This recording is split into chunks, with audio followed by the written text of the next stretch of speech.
Yeah, Stoic. December 29th, we're here at Sweet Emotions at the Conkhouse Marina.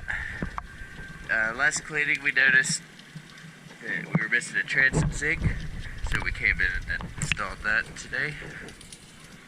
We're going to take a look, and then I'll show you the other one. It's still looking pretty good.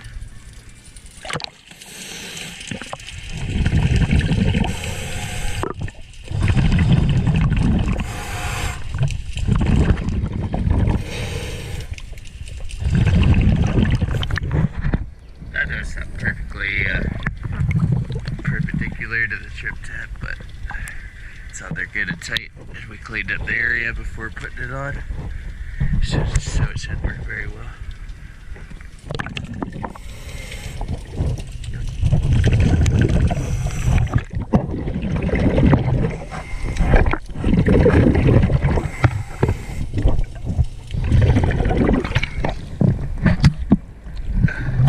Thank you very much.